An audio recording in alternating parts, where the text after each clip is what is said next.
Hello, BookTube. I'm not envisioning many videos today, but I thought the least we could do is go through my mail. No periodicals, but a bunch of books. So we'll see. If there's anything here that interests you or that interests me. uh, I'll also be curious to see how many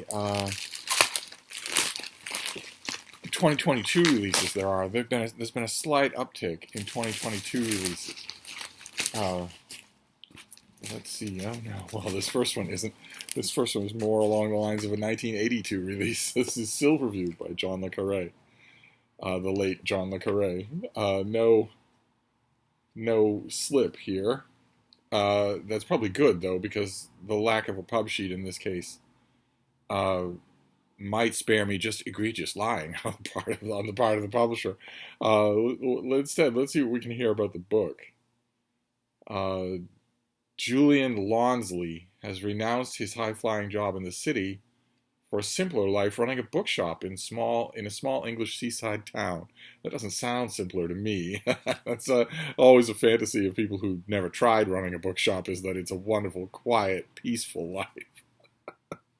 I had a friend who ran a bookstore, a gay and lesbian bookstore here in Boston for a long time, and every once in a while he would get a gay couple that would come in, and one would say to the other, "Oh dear, this is just what we should do when we retire. No worries." And he just wanted to yell at them. In fact, several days when they caught him before his coffee, he did yell at them, saying that you try lugging boxes from Ingram off the back of a truck in the middle of a snowstorm. Tell me how relaxing this is. But I can't help but wonder if the author who wrote under the pen name John le Carré didn't often dream of doing exactly something like that. But only a couple of months into his new career, Julian's evening is disrupted by a visitor, if on a winter's night, a traveler.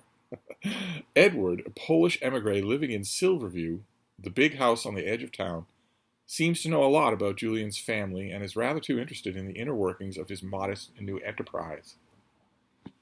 When a letter turns up at the door of a spy chief in London warning him of a dangerous leak, the investigation leads him to this quiet town by the sea.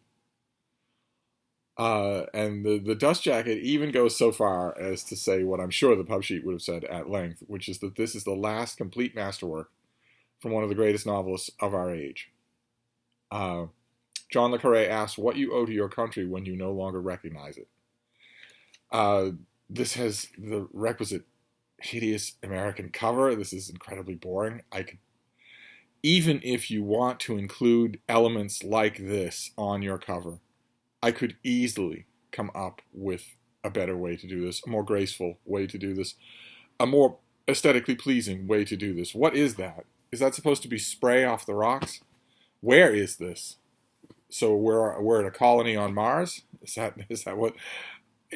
It's the requisite hideous American cover, and I don't for a minute believe that this was a complete masterpiece. John le Carré died quite some time ago, and despite his legend, some of which is true, when that pub sheet says one of the 20th century's great, they don't say the 20th century's greatest novelist, do they? One of the greatest novelists of our age. If we restrict that to the 20th century, then I would say probably yes. Maybe even a couple of his books in the 21st century. He did an amazing feat of reinventing himself over and over, constantly, a mind constantly at work. So maybe that kind of praise is not overdoing it. But nevertheless, his publisher and his publishing people, one of the myths that the publishing industry likes to promulgate about its grand old figures is that they will finish a manuscript and just sort of squirrel it away. I eat, sleep, and breathe manuscripts anyway, so they fall off me like acorns off a tree. And when it comes time for me to send one to my publisher, then I pick the best of the bunch, and some of them just get lost.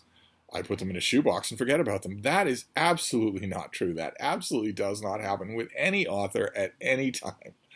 Every author, those of you out there who are authors, will know exactly what I mean. Every author considers typing the end on your manuscript to be the equivalent of being given keys to Fort Knox. You don't lose those keys. And that doesn't happen all the time. But it doesn't matter. If this is entirely by John le Carré, it will be a joy for me to read it, even if it is obviously very late style. We'll have to see. We'll have to see about that. I'm very happy with John le Carré. That those of you who are new to my channel, I was a book reviewer for a long time ago, and then I stopped. I got it into my head that it was more honest or more honorable to sell books directly to the customer, to just, instead of writing about the book and casting it onto the waves, that instead I would stand at an information desk and talk about books with the people who are actually willing to pony up money for them. Why I thought I had to do that exclusively and couldn't review at the same time, I don't know. But I stopped for a long time. And when I was asked to come back into reviewing and realized suddenly that there was a yawning hunger still there, that I loved it. One of my worries was that the gigantic figures of my previous reviewing life would be gone. I wouldn't get a chance to review them again for bigger venues. In the first incarnation of my viewing life, I was perfectly happy to write under a slew of pseudonyms, which of course is unthinkable today. I was perfectly happy to write for small venues, tiny newspapers in Ohio and Indiana and Iowa that no longer exist. This second time around, I've written for much bigger venues than that, and the thought in my mind was, gee, did you miss your chance?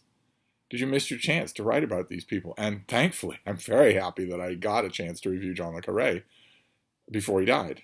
And I'll review this as well. I don't have a pub sheet on it, so I don't know when it comes out, but I'm assuming October. But anyway, let's move on. This is not going to be a long video, so I don't want to waste it in stem winding. What is this next one?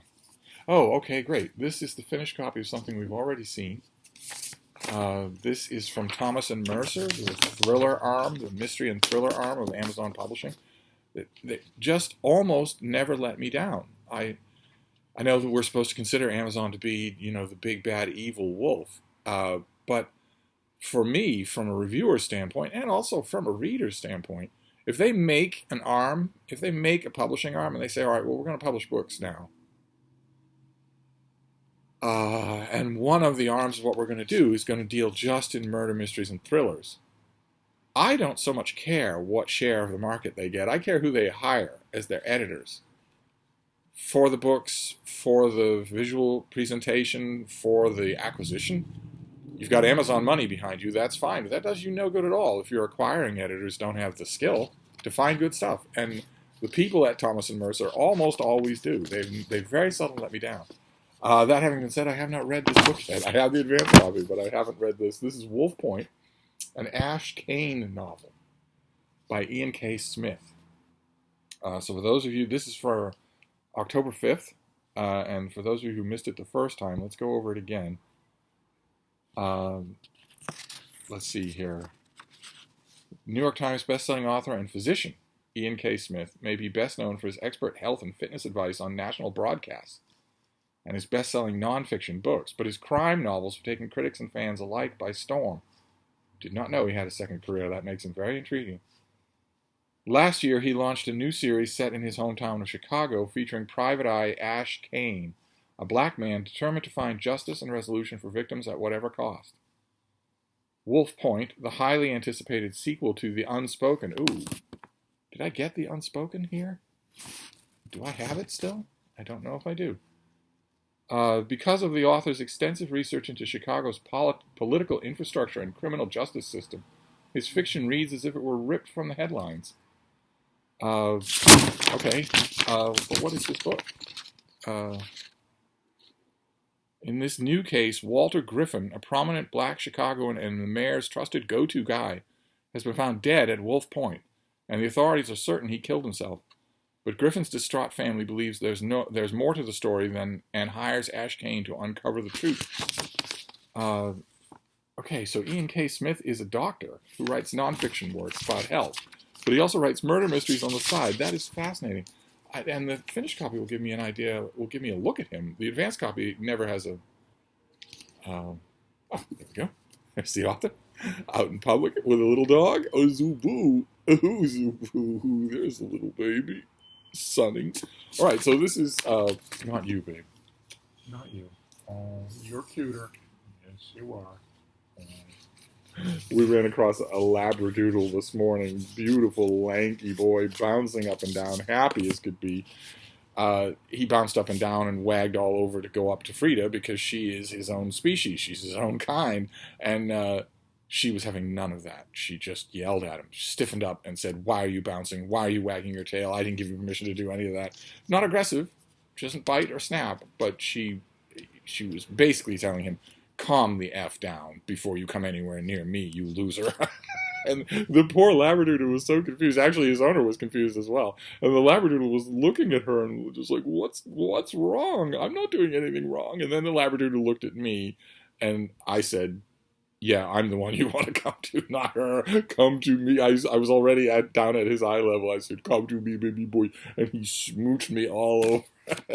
I told the owner the next time he'll just come straight to me. All the dogs in the neighborhood just come straight to me. They just ignore my little psycho.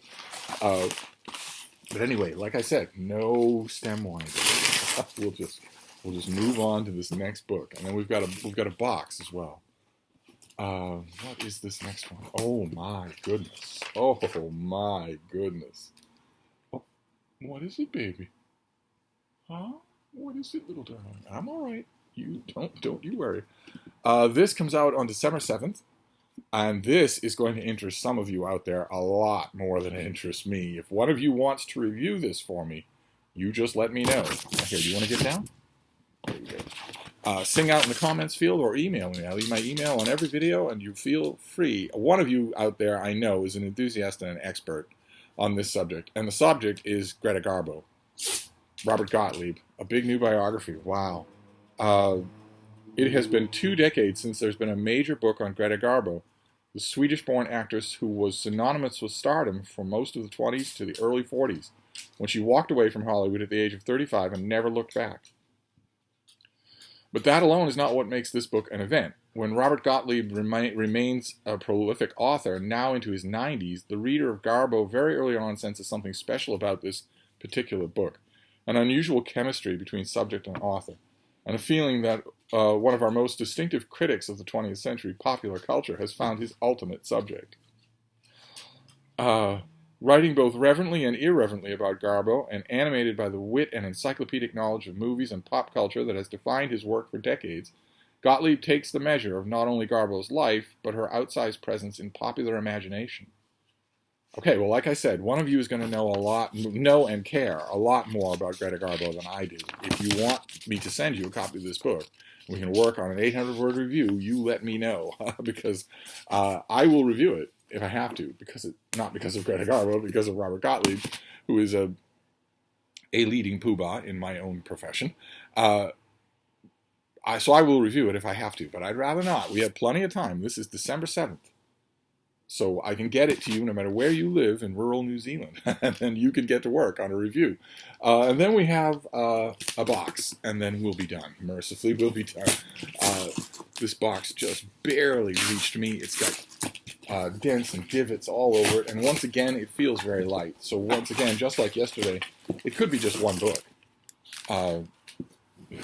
Sometimes, the person in the mailroom will just make that call. They'll say, I've got a book to mail, but I don't have any envelopes handy, or it feels too heavy for. Oh, very nice. All right, yesterday in a box I got this thing. I got the beautiful, nice, sturdy paperback of the second volume of Volker Ulrich's biography of Hitler. That I have been hip deep in ever since. And today we end this mail haul in the same way, not quite as bad as Hitler. We end with a really high quality, heavy duty paperback release of a big biography, Red Comet. Heather Clark's big biography of Sylvia Plath, big thick thing, that I loved, absolutely loved it. I thought it was fantastic. I read a whole bunch of Sylvia Plath biographies, as much as I could get my hands on through interlibrary loan at the Boston Public Library and the Athenaeum, in preparation for writing about this book. Of course, I didn't use any of that stuff. You almost never do, unless you're writing 3,000 words for the London Review of Books. But I felt I had to do that. I felt I had to know the tone and tenor of everything that had come before, or as much as I could get my hands on. Especially since, as I'm the first to admit, I'm not the biggest fan of Sylvia Plath's writing. And I knew that going in, but boy, oh boy, was this a fantastic biography. Just fantastic. It was, if I remember correctly, #1 on my Steve Reads annual year's best and worst book list for the category of biography, the category that I care about most of all.